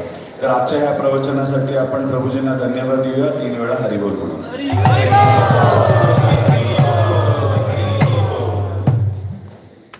श्री कृष्ण जन्माष्टमी महामहोत्सव की, श्री कृष्ण जन्माष्टमी महामहोत्सव की, श्री कृष्ण जन्माष्टमी महामहोत्सव की. उत्सव म्हणला की उत्साह पाहिजे आणि उत्साह तेव्हा येणार जेव्हा आपण अत्यंत हृदयपूर्वक भगवंतांची भक्तांची सेवा करण्यासाठी तत्पर होणार, सज्ज होणार. श्रीकृष्ण जन्माष्टमीच्या निमित्ताने अनेक सेवा आहेत. या सेवा फॉर्म, गुगल फॉर्म आपल्या संपूर्ण कॉंग्रिगेशनच्या व्हॉट्सअपच्या माध्यमातून गुगल फॉर्म पाठवलेला आहे. सेवाची यादी पाठवलेली आहे. आपल्या वेळेच्या जी काही सवड आहे त्या पद्धतीने तिथे खूप सारे ऑप्शन्स आहेत. सर्वांना विनंती आहे, कृपया आपण सर्वांनी तो गुगल फॉर्म लवकरात लवकर आपल्याला जी काही सेवा करायची आहे त्याच्यामध्ये इन्फॉर्मेशन शेअर करा. तो गुगल फॉर्म आपल्याही सर्व जवळच्या भक्तांना, आजूबाजूच्या लोकांना तो फॉर्म पाठवा, कारण की प्रत्येकाला तन मन धन या माध्यमातून भगवंतांची सेवा करायची असते.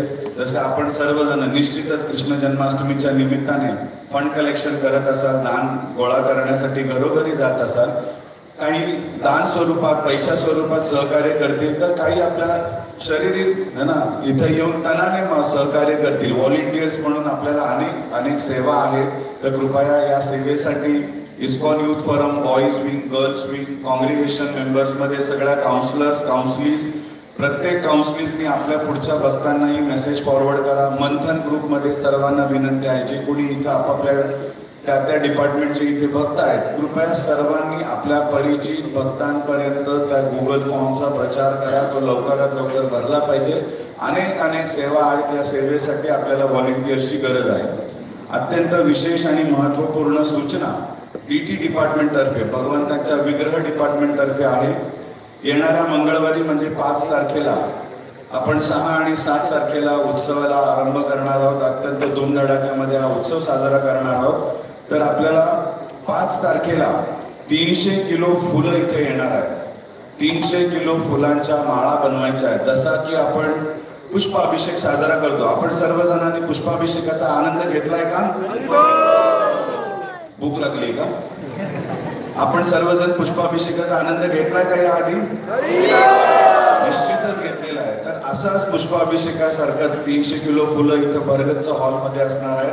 मंदिराच्या सजावटीसाठी आपल्याला माळा बनवायच्या आहेत, पुष्पांच्या त्या पाकळ्या काढायच्या आहेत.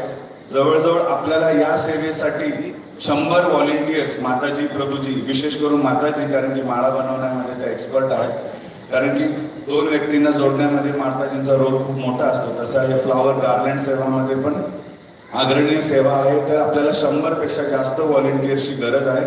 या सर्व सूचना यासाठी आहेत. हा वर्किंग डे आहे, सर्वजण आपापल्या कामाला जाणार आहात वगैरे वगैरे. तर ज्यांना शक्य असेल त्यांनी सुट्ट्या घ्या, या उत्सवामध्ये भाग घ्या. तर या मंगळवारी आपल्याला जवळजवळ 300 किलो फुलांची सेवा करायची. सर्वांना अत्यंत नम्र विनंती आहे, वेळ काढून सेवेला या. तसेच गुरुवार आणि शुक्रवार 7 आणि 8 तारीख, 7 तारखेला आपल्याला कृष्ण जन्माष्टमी भोग आणायचे, 6, 7, 8. तर 6ला 7ला मी आपण सर्वांनी भोग आणायचे. श्रीकृष्णांच्या जन्मोत्सवानिमित्त नव्या भक्तांना विशेष सूचना आहे की जे काही पदार्थ तुम्ही बनवणार आहात घरी ते बिना कांदा लसणाचे असावेत आणि जे पदार्थ घरी बनवलेले आहेत ते पदार्थ खाऊ नका घरी. भगवंतांना भोग लागला ना, काही थोडंफार जर घरात ठेवलं असेल तर जेव्हा इथे जन्माष्टमीच्या दिवशी भोग लागल्यानंतर दुसऱ्या दिवशी जर काही घरी असेल तर ते नंतर खा. तुम्ही खाल्लेलं उष्टा आयटम इथं देऊ नका. बनवताना सुद्धा तुम्हाला चाखायचं नाहीये. हे नवीन भक्तांना आणि तसंच रिव्हिजन म्हणून रेग्युलर भक्तांना सूचना आहेत. आपल्याला सर्वांना भरभरून भगवंतांच्या जन्मोत्सवासाठी भोग घेऊन यायचा आहे. तसेच भगवान श्रीकृष्णांची ओळख आपल्याला श्रील प्रभुपादांच्या माध्यमातून झाली आहे का? श्रीकृष्ण ऐकले होते पण समजण्यासाठी प्रभुपादांनी दिलेले ग्रंथ वाचावे लागतील, ऐकावे लागतील अशा शुद्ध भक्तांकडनं, बरोबर? तर श्रील प्रभुपादांचा जन्मोत्सव सुद्धा आपण 8 तारखेला साजरा करणार आहोत. यावर्षी 125वा जन्मोत्सव श्रील प्रभुपादांचा हा होणार आहे.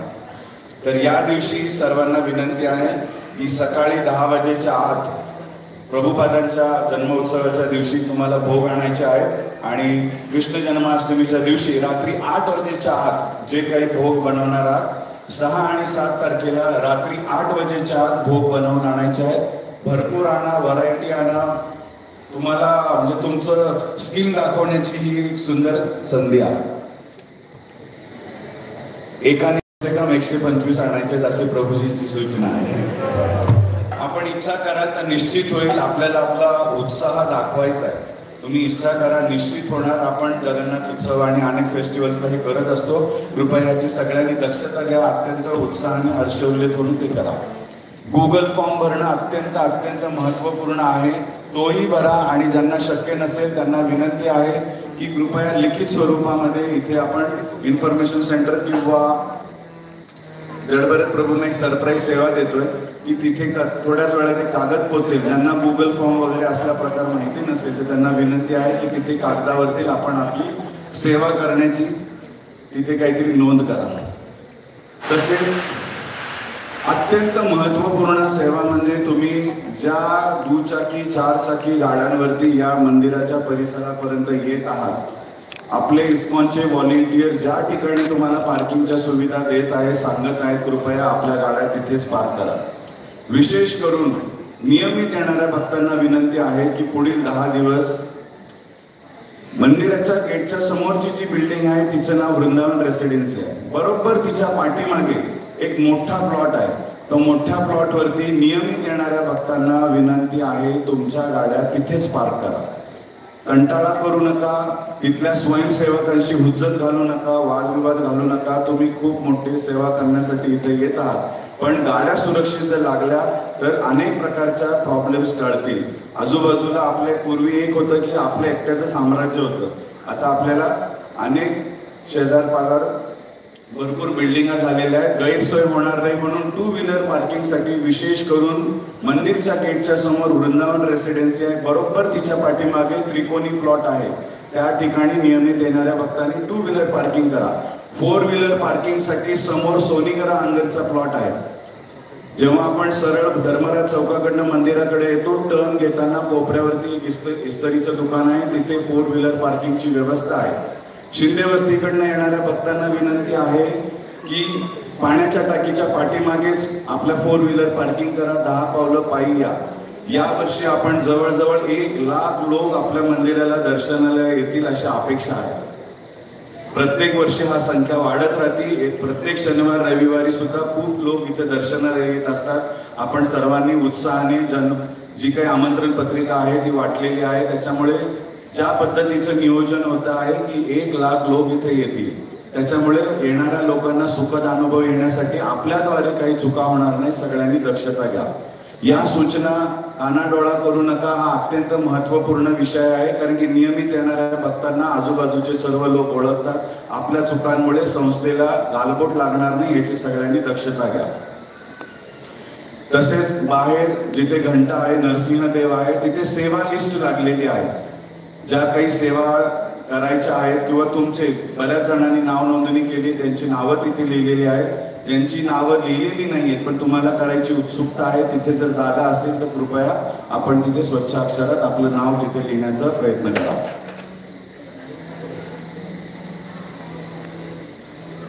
या सर्व गोष्टी आपण सर्वांनी सिरियसली घ्या अशी आशा करतो. बऱ्याच जणांनी आजच्या 2 व्हीलर पार्किंग योग्य ठिकाणी केलेले आहे. तसेच भोग सुद्धा भरभरून आणा आणि येणारा हा 2023चा कृष्ण जन्माष्टमी महोत्सव अत्यंत धूमधडाक्यात साजरा करण्यासाठी आपण स्वतः सेवेला या. आपल्या जवळच्यांना सर्वांना प्रेरित करा. अनेक सेवा आहेत. भोग भगवंतांसाठी फीस्ट बनवणे, त्याचं पॅकिंग करणे, पॅकिंग करून ते वितरण करणे, अशा नाना प्रकारच्या सेवा आहेत. त्याच्यामुळे आपण स्वतःही या आणि अनेकांना घेऊन येण्यासाठी सहकार्य करा. श्रीकृष्ण जन्माष्टमी महामहोत्सव की आजच्या शनिवारच्या सत्संगासाठी श्रीमान दारुकृष्ण प्रभू यांनी आजच्या सत्संगासाठी आपल्याला अन्नदान केलेलं आहे. तर आपण प्रभूजींना आणि त्यांच्या कुटुंबियांना धन्यवाद देऊया. 3 वेळा हरिबोल म्हणूया. हरे कृष्ण. धन्यवाद. आता दर्शन होईल, कीर्तन होईल, त्यानंतर सर्वांसाठी प्रसाद असेल.